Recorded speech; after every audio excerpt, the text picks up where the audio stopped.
Welcome back to ML Khan Biology. Today the topic for discussion is photosynthesis.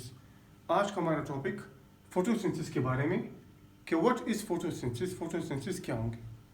अच्छा, photosynthesis means photo means light and synthesize मतलब बनाना. अब plant जो है ये लीफ ये क्या सिंथेसाइज करेगा, ये ग्लूकोज सिंथेसाइज करेगा in the presence of light. Glucose की सिंथेसिस करेगा in the presence of light. तो अब हम क्या करेंगे, इसका टोटल मैकेनिज्म पढ़ेंगे कि फोटोसिंथेसिस कैसे होंगे. सबसे पहले फोटोसिंथेसिस प्रोसेस पढ़ने से पहले हमने क्या करना है, फॉर एग्जांपल ये एक पत्ता है जिस लीफ, और मैं इसको साइड वाइज ये इस साइड से मैं इसको शो करूंगा. ठीक है, मैं अपने डायग्राम में इसको इस तरह शो करूंगा, इसको मैं इस तरह, और फिर हम इसको स्टडी करेंगे कि क्लोरोप्लास्ट कहाँ मौजूद होते हैं और क्लोरोप्लास्ट फोटोसिंथेसिस कैसे करते हैं. ठीक है, तो मैं इसको इस तरह शो कर रहा हूँ, साइड वाइज में इसको शो कर रहा हूँ. तो सबसे पहले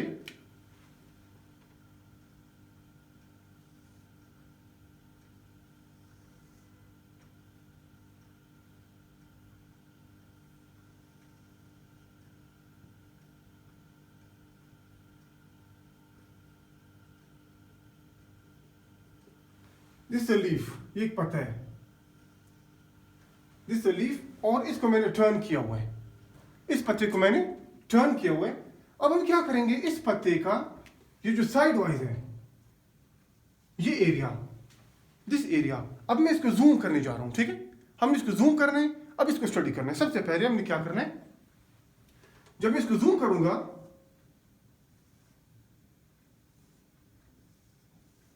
तो हमें इस तरह का कोई सेक्शन मिलेगा.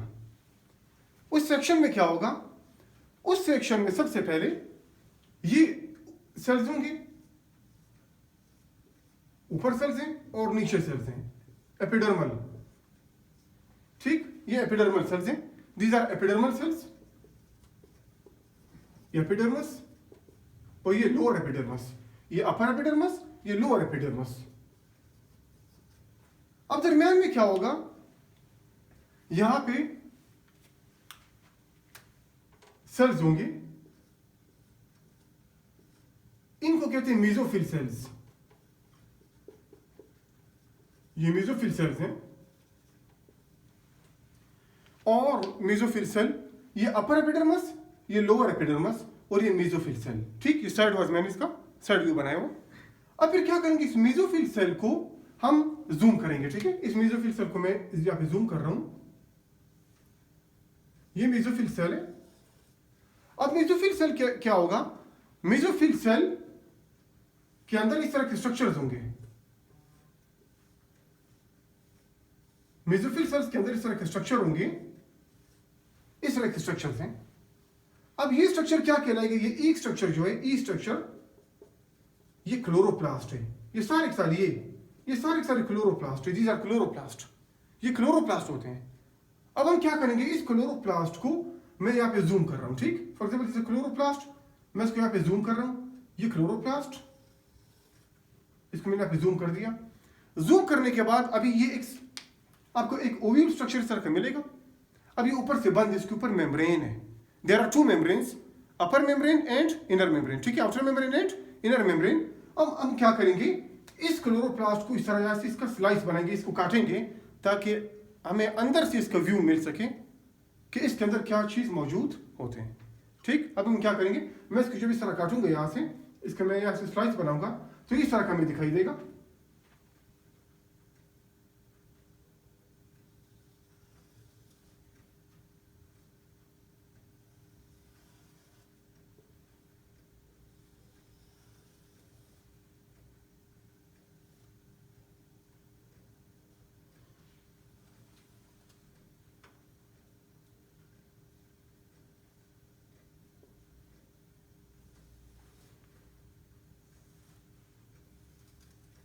ये हमें इस तरह का स्ट्रक्चर मिलेगा. ये वाला जो ये outer membrane of chloroplast and this one is inner membrane. ये वाला जो ये इनर मेम्ब्रेन है. तो क्लोरोप्लास्ट दो मेम्ब्रेन से बना होता है. ठीक है, outer membrane and inner membrane.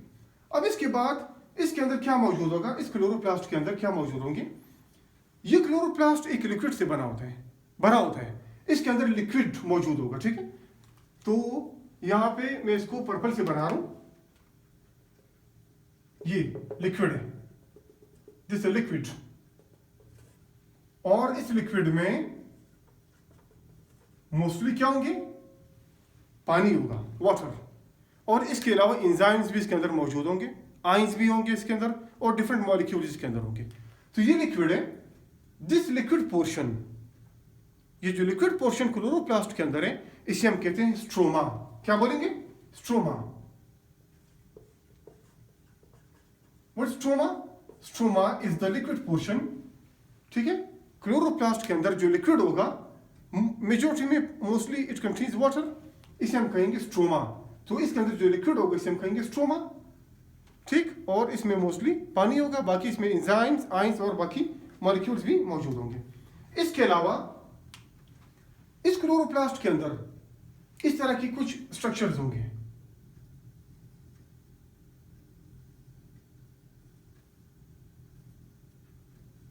इस तरह के स्ट्रक्चर्स होंगे,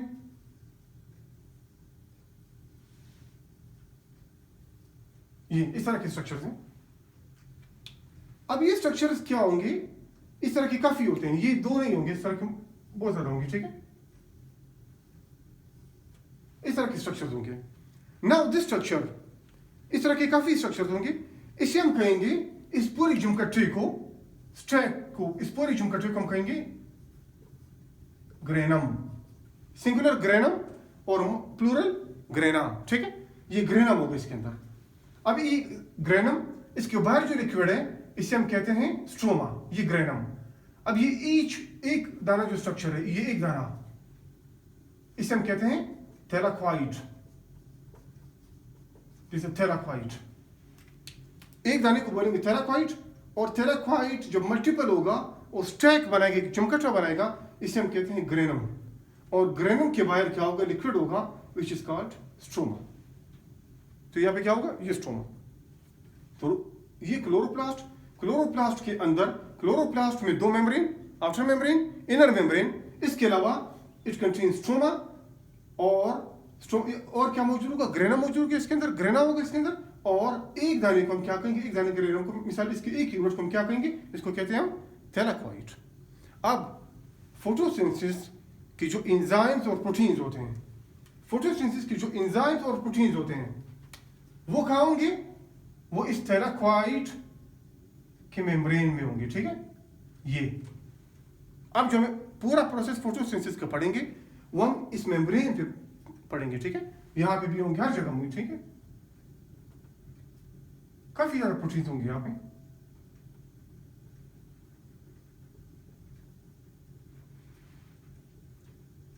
ठीक, तो ये क्या हुआ? ये प्रोटीन्स अभी हम पढ़ेंगे कि ये प्रोटीन्स काम क्या करेंगे। असल में जो फोटोसिंथेसिस का प्रोसेस है वो इन प्रोटीन्स में होगा, वो इन वाले प्रोटीन्स में होगा, ठीक है। तो ये क्या हुआ? ये आपका थैलाक्वाइड। अब इसके बाद हम क्या करेंगे? मैं स्ट्रक्चर को रब कर रहा हूं।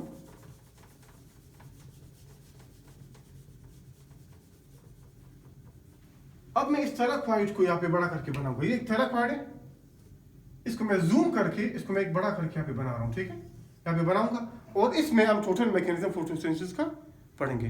Let's start photosynthesis. फोटोसिंथेसिस क्या होते हैं, ठीक है। हमें एग्जैक्ट लोकेशन पता चली कि लीफ में मेसोफिल सेल्स, मेसोफिल सेल्स में क्या होंगे? क्लोरोप्लास्ट होंगे, और एक क्लोरोप्लास्ट के अंदर पे क्या होगा? यहाँ पे ग्रेनम होगा, ग्रेना होगा उसके, और वो थैलाक्वाइड से बने होंगे, ठीक है। थैलाक्वाइड, और जो थैलाक्वाइड का मेम्ब्रेन है, थैलाक्वाइड का मेम्ब्रेन, उसके अंदर एंजाइम्स या प्रोटीन्स मौजूद होंगे जो क्या करेंगे? फोटोसिंथेसिस का प्रोसेस करेंगे। तो अब मैं क्या करूंगा? इस थैलाक्वाइड को मैं बड़ा करके बनाऊंगा, और इसमें हम टोटल मैकेनिज्म फोटोसिंथेसिस का स्टार्ट करेंगे।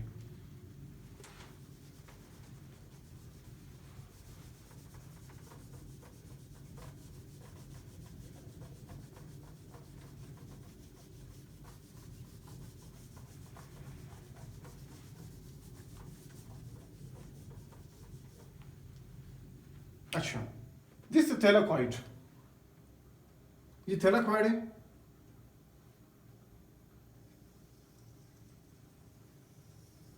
ये थैलाकॉइड, और थैलाकॉइड डबल मेम्ब्रेन से बना होता है। ये इसका ठीक है, इसके दोनों मेम्ब्रेन बना रहा हूँ। ये इनर मेम्ब्रेन थैलाकॉइड का। थैलाकॉइड से बाहर क्या होगा हम पढ़ चुके हैं, there is a stroma liquid, ये स्ट्रोमा होगा ठीक है। स्ट्रोमा में क्या होगा, पानी होगा, आइंस होंगे और मुख्तलिफ आइंस। यहाँ पे जो हमारे लिए मोस्ट इंपॉर्टेंट है वो प्रोटॉन आइंस है ठीक है, प्रोटॉन्स, ये प्रोटॉन्स होंगे ठीक, ये आउटर स्ट्रोमा में मौजूद होंगे। और इसके अलावा ये थैलाकॉइड, अब थैलाकॉइड से डबल मेम्ब्रेनस, आउटर और इनर मेम्ब्रेन। अब यहाँ पे क्या होगा, ये स्ट्रोमा का स्ट्रक्चर हमने बनाया। यहाँ पे पढ़ने के लिए हमें 4 प्रोटीन्स हमने पढ़ने हैं। अब थैलाकॉइड का जो मेम्ब्रेन है, यहाँ पे 4 प्रोटीन्स फिक्स होते हैं, वो हिलेंगे नहीं अपनी जगह से। वो कौन सी 4 प्रोटीन्स हैं, यहाँ पे मैं 4 प्रोटीन्स बना रहा हूँ। ये एक protein number 1, protein number 2, protein number 3 and protein number 4। ये 4 प्रोटीन इसके अंदर मौजूद होंगे। चलिए मैं 4 को थोड़ी तरह बना लेता हूँ। प्रोटीन नंबर 4,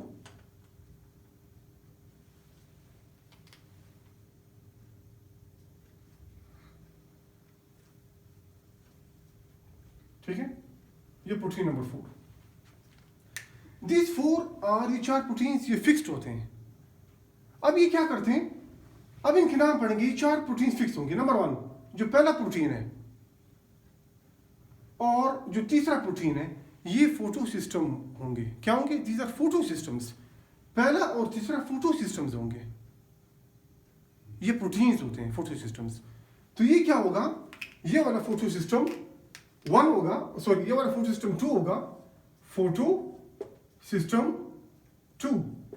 और ये वाला क्या होगा, ये फोटो सिस्टम 1 होगा। This is a photo system 1, ये फोटो सिस्टम 1 है।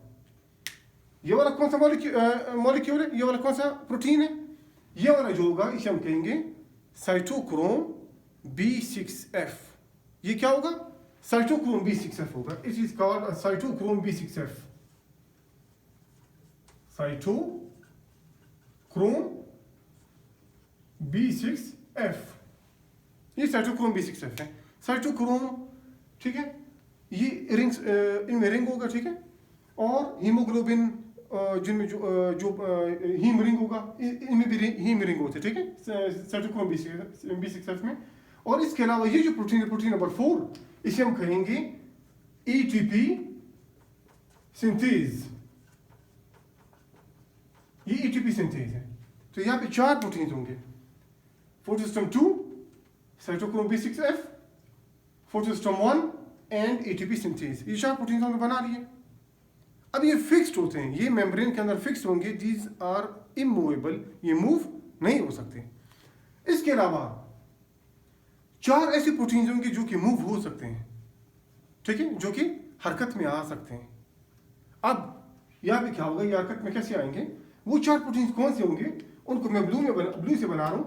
That is PQ, plastoquinone. एक होगा प्लास्टोक्विनोन PQ, प्लास्टोक्विनोन ठीक है, प्लास्टोक्विनोन PQ, प्लास्टोक्विनोन। और इसके बाद यहां पे जो प्रोटीन होगा जो मूवेबल होगा, इसको कहते हैं PC, प्लास्टोसायानिन। क्या होगा, प्लास्टोसायानिन ठीक हुआ। दीज 2 आर, ये मोबाइल कैरियर्स होते हैं, इलेक्ट्रॉन कैरियर्स होंगे, या फिर इलेक्ट्रॉन ट्रांसपोर्ट होगा। ये बिल्कुल इलेक्ट्रॉन ट्रांसपोर्ट चेन की तरह होगा ठीक है, ये इलेक्ट्रॉन कैरियर होंगे। ये PQ क्या करेगा, अभी हम इसका फंक्शन पढ़ेंगे। यहाँ से इलेक्ट्रॉन उठाकर यहाँ पे देगा। PC क्या करेगा, 2 से उठाकर, मतलब साइटोक्रोम B6F से उठाकर इसको फोटो सिस्टम 1 तक पहुंचाएगा ठीक। और इसके अलावा बाकी जो प्रोटीन्स होंगे यहाँ पे, वो होंगे फेरोडॉक्सिन FD, फेरोडॉक्सिन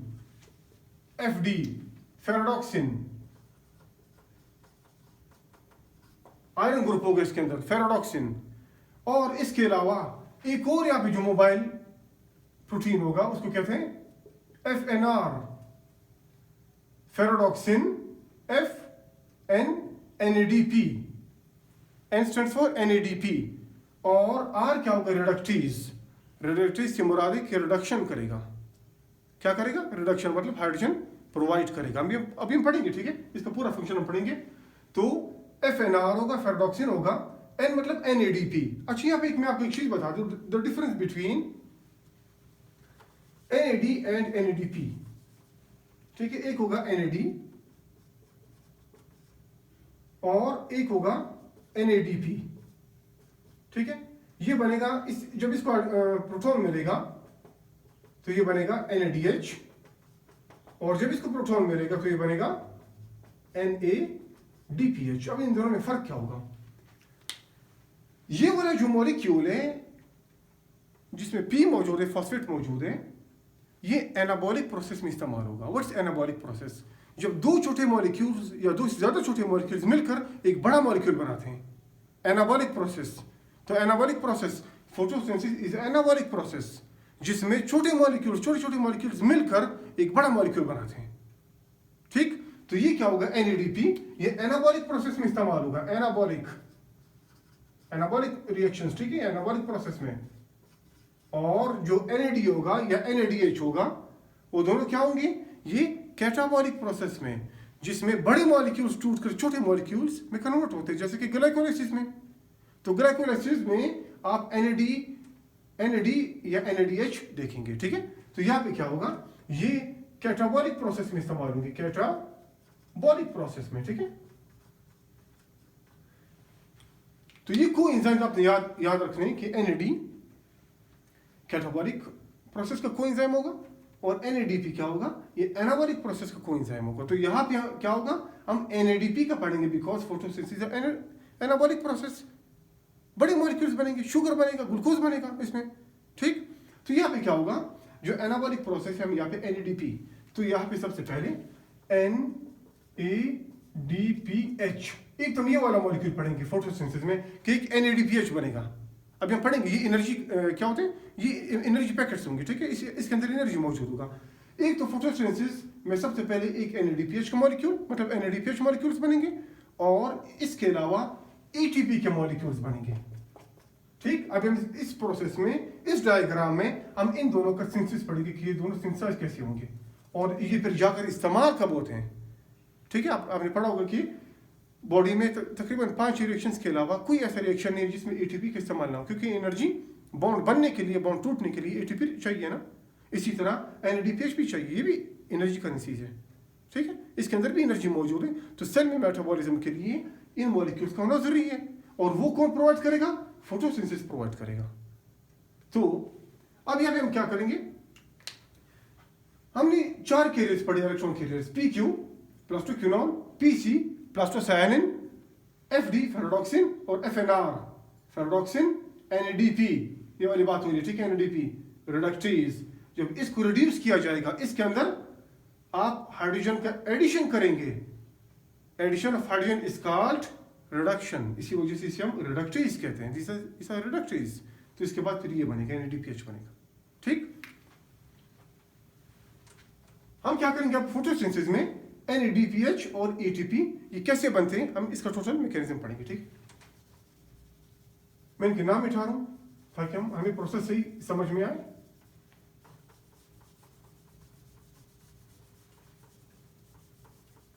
अच्छा, अब यहां पे क्या होगा, यहां पे प्रोटॉन्स भी मौजूद है, ठीक है। यहां पे स्टोरी कैसे स्टार्ट होगी, सबसे पहले जो स्टोरी स्टार्ट होगी दैट इज फ्रॉम अबाइल स्ट्रोमा, ठीक है। अब याद रखना कि स्ट्रोमा है, स्ट्रोमा लाइट। सबसे पहले स्टोरी स्टार्ट होगी लाइट से, सनलाइट से, या कोई भी लाइट हो, लाइट। अब जब सूरज की रोशनी या कोई भी रोशनी हो, वो पत्ते पे पड़ती है, ठीक है, इस लीफ पे पड़ेगी, पत्ते पे पड़ेगी, तो इसमें क्या होगा, जो फोटो सिस्टम 2 है, फोटो सिस्टम 2 PS2, ये क्या करेंगे, ये पानी का इस्तेमाल करेंगे। अब पानी यहाँ पे स्ट्रोमा है ना अंदर, ये ठीक है, इसके अंदर लिक्विड मौजूद है, लिक्विड यहाँ पे लिक्विड मौजूद है, स्ट्रोमा तो बाहर, ठीक है, इसके अंदर लिक्विड मौजूद है। अभी ये लिक्विड क्या करेगा, ये जो लिक्विड इसके अंदर मौजूद होगा, लिक्विड वो पानी होगा इसमें, ठीक है। तो पानी का क्या करेगा, ये पानी का मॉलिक्यूल मौजूद है, अब इस पानी के मॉलिक्यूल को इस्तेमाल करेगा। कैसे इस्तेमाल करेगा जरा गौर से देखें। ये पानी का मॉलिक्यूल है H2O, इसमें क्या करेगा, अब पानी का स्ट्रक्चर इस तरह है ना, अब यहाँ से हाइड्रोजन रिमूव करेगा और यहाँ से हाइड्रोजन रिमूव कर देगा। जब हाइड्रोजन रिमूव करेगा तो दो प्रोटॉन रिमूव हुए, एक ये वाला प्रोटॉन और एक ये वाला प्रोटॉन। क्योंकि ऑक्सीजन की इलेक्ट्रॉन नेगेटिविटी ज्यादा है ना, तो वो इसको इलेक्ट्रॉन नहीं देगा, ठीक है, हाइड्रोजन को। तो वो क्या करेगा, अब हाइड्रोजन का इलेक्ट्रॉन भी इसके पास आया और इस वाले हाइड्रोजन का इलेक्ट्रॉन भी इसके पास आया, तो ऑक्सीजन पे दो एक्स्ट्रा इलेक्ट्रॉन आए। कितने? दो एक्स्ट्रा इलेक्ट्रॉन। इसी वजह से ऑक्सीजन पे दो माइनस का चार्ज आया, ठीक है। इसी वजह से ऑक्सीजन पे दो माइनस का चार्ज है, इस पे दो एक्स्ट्रा इलेक्ट्रॉन्स हैं। अब फोटोसिंथेसिस में जो मेन काम है, जो मेन काम है यहाँ पे, मेन मकसद है फोटोसिंथेसिस में, वो क्या होगा, दो मॉलिक्यूल से। कौन से? एक ये वाले मॉलिक्यूल प्रोटॉन्स और एक ये वाले इलेक्ट्रॉन्स, सॉरी मॉलिक्यूल्स नहीं, ये दो आयंस और दो इलेक्ट्रॉन्स। ये जो इलेक्ट्रॉन्स दो नहीं होंगे, काफी ज्यादा होंगे, ठीक है, two protons and two electrons. इन्हीं प्रोटॉन्स और इलेक्ट्रॉन्स का इस्तेमाल करना है, ठीक है, इन्हीं प्रोटॉन्स और इलेक्ट्रॉन्स का इस्तेमाल करना है। NADPH मैंने ऊपर बनाया था, ठीक है, वो H कहां से आया, ये वाला H है, ठीक। और इसके अलावा इसको एनर्जी कौन देगा, इन प्रोटीन्स को जो कि यहाँ पे एम्बेडेड है, इनको एनर्जी कौन देगा, वो ये वाले इलेक्ट्रॉन्स इनको एनर्जी देंगे। अब प्रोसेस स्टार्ट कैसे होगा, नंबर वन, पानी का मॉलिक्यूल आया, वहां से लाइट आया, ठीक। लाइट ने क्या किया, इस फोटो सिस्टम 2 ने क्या किया, फोटो सिस्टम 2 ने यहां पे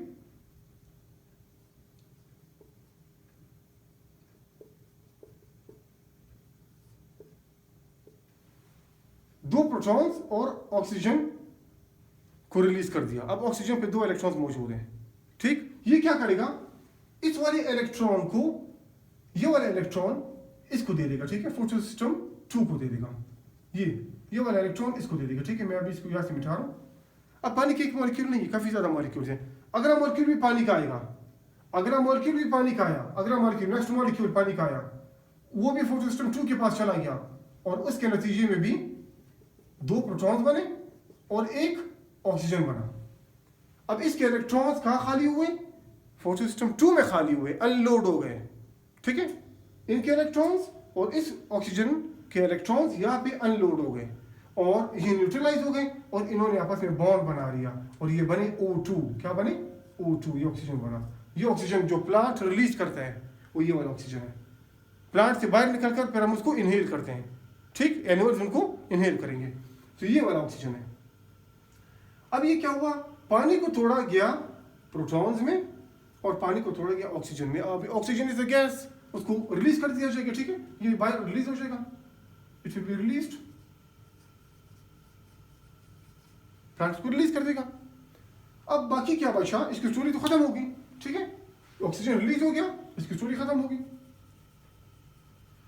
अब क्या हो रहा है, यहाँ पे प्रोटॉन अकोमोलेट हो रहे हैं, जमा हो रहे हैं, प्रोटॉन यहाँ पे जमा हो रहे हैं। आखिर में क्या होगा, बहुत ज्यादा प्रोटॉन यहाँ पे जमा हो जाएंगे, प्रोटॉन्स बहुत ज्यादा जमा होंगे और ऑक्सीजन ऑक्सीजन को बाहर निकाला जाएगा। लेकिन ये कब होगा, जब इस पे लाइट पड़ेगी तब ऑक्सीजन बनेगा। इसी वजह से डे टाइम में प्लांट ऑक्सीजन रिलीज करता है ना, ठीक है, प्लांट ऑक्सीजन रिलीज करेगा। अब जब ऑक्सीजन बाहर रिलीज हो गया, अब यहाँ पे क्या हुआ, प्रोटॉन की कंसंट्रेशन बढ़ गई, प्रोटॉन का पोटेंशियल अंदर बढ़ा, ठीक है, प्रोटॉन का ग्रेडियंट अंदर बढ़ा और प्रोटॉन का ग्रेडियंट स्ट्रोमा में अभी तक कम है, ठीक है, अंदर इसका ग्रेडियंट बढ़ रहा है।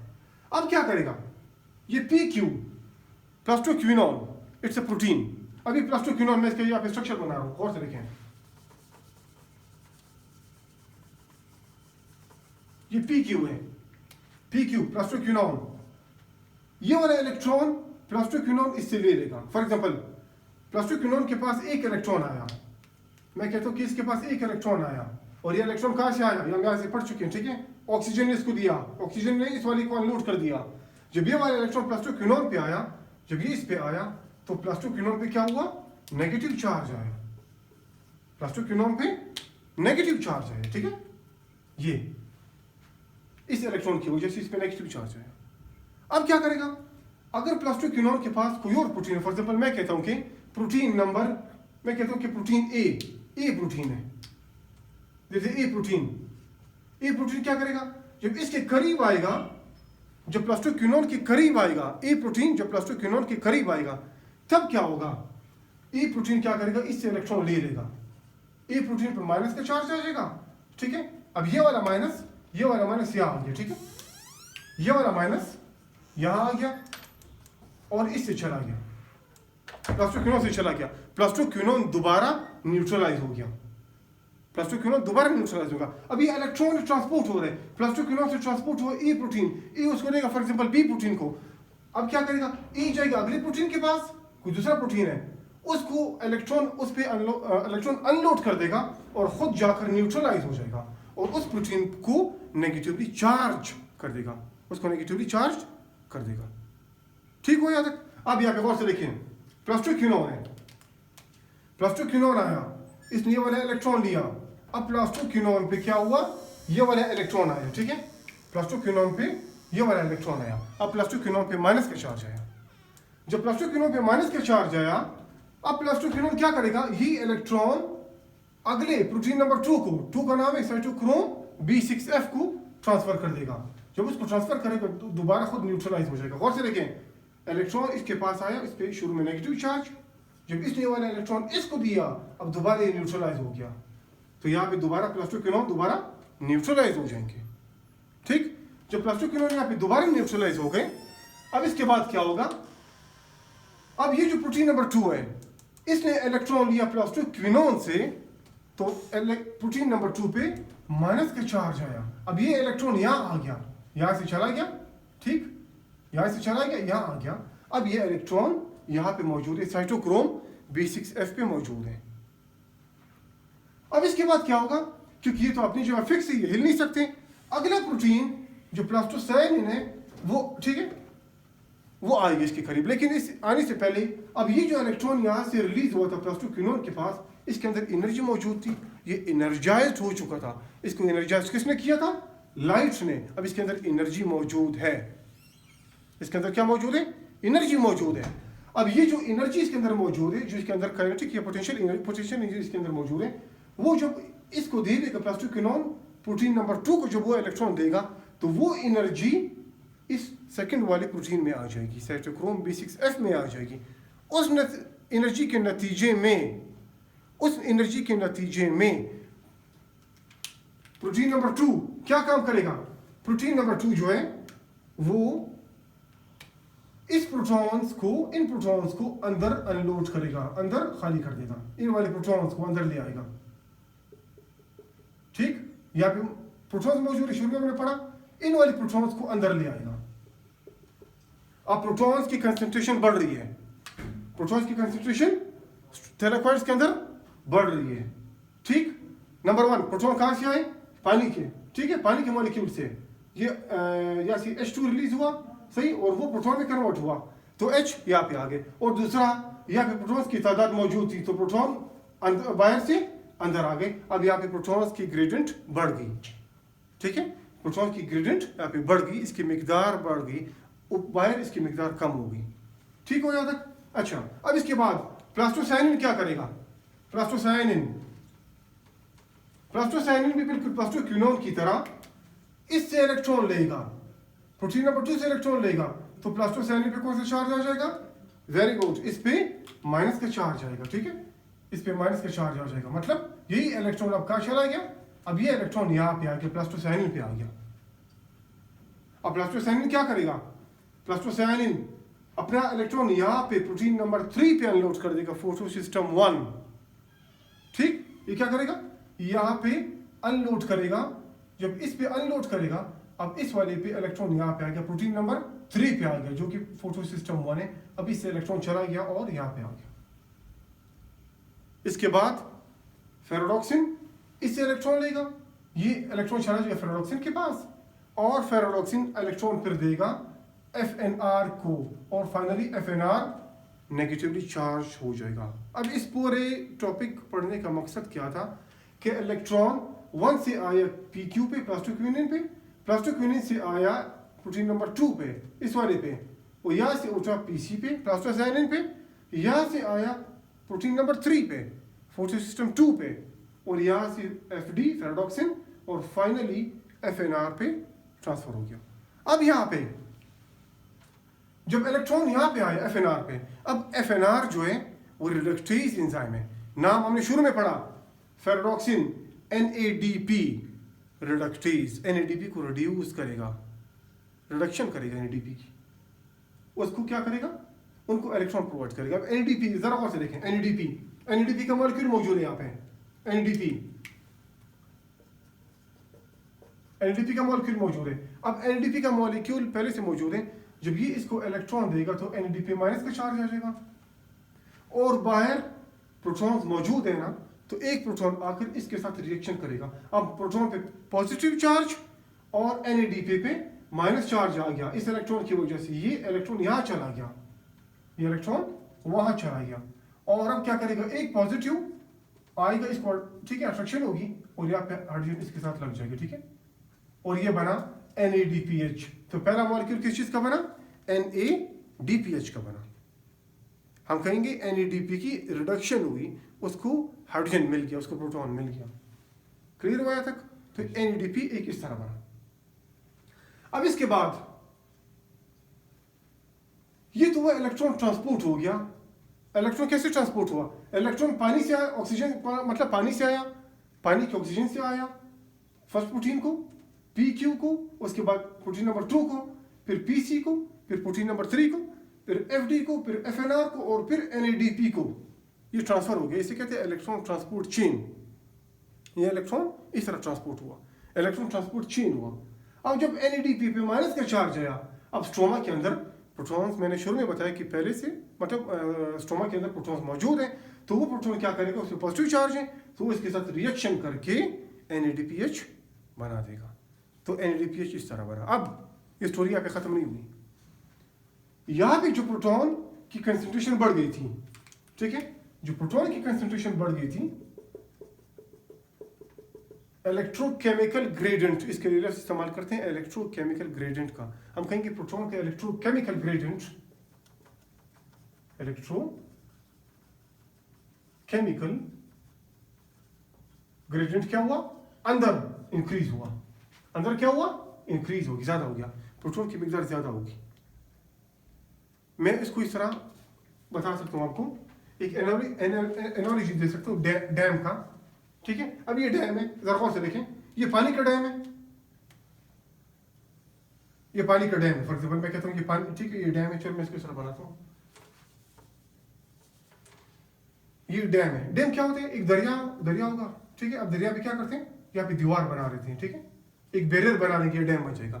अब पानी, दरिया का पानी या रिवर का पानी फ्लो नहीं करेगा, जब रिवर का पानी फ्लो नहीं करेगा तो वह यहाँ पे जमा होना शुरू हो जाएगा, ठीक है। अब पानी का मॉलिक्यूल नीचे से ऊपर उठा, इसके अंदर पोटेंशियल एनर्जी आई, क्या आई, पोटेंशियल एनर्जी आई, ठीक है। तो यहाँ पे क्या हुआ, पानी का मॉलिक्यूल ऊपर आ गया, इसके अंदर पोटेंशियल एनर्जी आ गई, ठीक है। अब डैम में क्या होता है, जो यहाँ पे क्या होगा, यहाँ पे टरबाइन फिट होगा, ठीक है, एक पंखा फिट होगा, और टरबाइन के घूमने से क्या होगा, मैग्नेटिक फ्लक्स प्रोड्यूस होगा, और इसकी वजह से इलेक्ट्रॉन फ्लो करेगा, इलेक्ट्रॉन मूव करना शुरू कर देगा, और इलेक्ट्रॉन की मूवमेंट को हम क्या कहेंगे, बिजली, हमें एनर्जी प्रोडक्शन हो रही है ना डैम में। तो यहाँ पे क्या होगा, जब इलेक्ट्रॉन क्या करेगा, यहाँ पे हमने टरबाइन फिट कर दी, टरबाइन, और यहाँ पे एक दरवाजा है सपोज। अब जब इस दरवाजे को हम ओपन करेंगे तो पानी का पोटेंशियल एनर्जी क्या करेगा, पानी यहाँ से निकलना शुरू हो जाएगा। जब पानी यहाँ से निकलेगा तो ये पंखा, ये टरबाइन घूमना शुरू करेगा, और जब टरबाइन घूमेगा तो मैग्नेटिक फ्लक्स चेंज होगा, और इसकी वजह से इलेक्ट्रॉन्स मूव करना शुरू करेंगे, मतलब बिजली, ठीक है। तो हम इस तरह बिजली पैदा करते हैं। हमने पोटेंशियल एनर्जी को इलेक्ट्रिकल एनर्जी में इस तरह कन्वर्ट किया। पानी के पोटेंशियल एनर्जी को हमने इलेक्ट्रिकल एनर्जी में कन्वर्ट किया। लेकिन फोटोसिंथेसिस में बिल्कुल इसी तरह का मैकेनिज्म है। यहाँ पे प्रोटॉन की ग्रेडियंट ज्यादा होगी, प्रोटॉन का कंसंट्रेशन ज्यादा हो गया, अब प्रोटॉन यहाँ पे पोटेंशियल डिफरेंस क्रिएट हुआ। यहाँ पे प्रोटॉन बहुत ज्यादा है, यहाँ पे प्रोटॉन बहुत कम है, यहाँ पे प्रोटॉन बहुत ज्यादा है, यहाँ पे प्रोटॉन बहुत कम है। फिजिक्स में क्या होगा, इलेक्ट्रॉन मूव करते हैं, ठीक है, ये हाई पोटेंशियल है, यहाँ पे पोटेंशियल हाई हो गया और यहाँ पे पोटेंशियल लो हो गया, ये पोटेंशियल डिफरेंस है, पोटेंशियल डिफरेंस क्रिएट हुआ। अब इसके नतीजे में क्या होगा, ये प्रोटॉन जो है, प्रोटॉन, अब इसके पास निकलने के लिए कोई और रास्ता नहीं है, यहाँ पे सिर्फ एक ही रास्ता है और वो एटीपी सिंथेज है। एटीपी सिंथेज के दरमियान में एक टनल होगा, एक सुराख होगा। इस टनल से वो क्या करेगा, ये प्रोटॉन यहाँ से मूव करना शुरू कर देगा। जब इस टनल से प्रोटॉन मूव करना शुरू कर देगा तो एज ए रिजल्ट जैसा पानी टरबाइन को घुमा रहा है, इसी तरह एटीपी सिंथेज के भी पंखे होते हैं, छोटे छोटे पंखे होंगे, ठीक है, वो घूमना शुरू करेगा। जब एटीपी सिंथेज घूमना शुरू करेगा, इसके नतीजे में क्या होगा, अब एटीपी सिंथेज या फिर सेल के बाहर क्या मौजूद है, सेल के बाहर एडीपी के मॉलिक्यूल्स मौजूद है, क्योंकि हमने फोटोसिंथेसिस में पढ़ा कि हम एटीपी बनाएंगे, तो एडीपी के मॉलिक्यूल बहुत ज़्यादा मौजूद है। और इसके अलावा इनऑर्गेनिक फॉस्फेट भी मौजूद है। ये क्या करेगा, जब एटीपी सिंथेसिस का पंखा घूमेगा, इसके नतीजे में क्या होगा, फॉस्फेट को एडीपी में ऐड कर दिया जाएगा। और वो करेगा कौन, एटीपी सिंथेस करेगा, एटीपी सिंथेसिस करेगा, एटीपी सिंथेस करेगा, ठीक। तो एटीपी सिंथेसिस क्या करेगा, एटीपी सिंथेसिस करेगा। इस तरह ये एटीपी सिंथेसाइज हुआ, इस तरह क्या हुआ, ये एटीपी सिंथेसाइज हुआ। क्लियर। तो ऊपर जो हमने पढ़ा था फोटोसिंथेसिस में कि हम NADPH का मॉलिक्यूल बनाएंगे और एटीपी बनाएंगे। NADPH इस तरह बना, इलेक्ट्रॉन फ्लो से NADPH बना, और एटीपी कैसे बना, जब ग्रेडियंट डिफरेंस हुआ, पोटेंशियल डिफरेंस हुआ, जब प्रोटॉन ने मूव किया तो इसके नतीजे में एटीपी सिंथेज घूमा, और एटीपी सिंथेज ने क्या किया, स्ट्रोमा में मौजूद एडीपी और इनऑर्गेनिक फॉस्फेट को मिला लिया, और एज ए रिजल्ट एटीपी का मॉलिक्यूल बना। अब ये क्या हुआ, ये लाइट रिएक्शन था, क्योंकि लाइट ने ये सब काम किया, ये लाइट रिएक्शन था। This was a phase of a light reaction. ये लाइट रिएक्शन कहलाते हैं फोटोसिंथेसिस का। तो लाइट ने क्या किया, लाइट ने एक एटीपी बनाया, एक मतलब बहुत ज्यादा बनाया, ठीक है, और NADPH बना लिया। और अब क्या करेगा, अब इसके इस्तेमालात होंगे स्ट्रोमा के अंदर, इसके इस्तेमालात स्ट्रोमा के अंदर होंगे, सही है। ये बाहर स्ट्रोमा है, ये बाहर सारा का सारा स्ट्रोमा है। अब ये एटीपी और NADPH यहाँ पे इस्तेमाल होंगे। क्लियर हो यहाँ तक? अच्छा,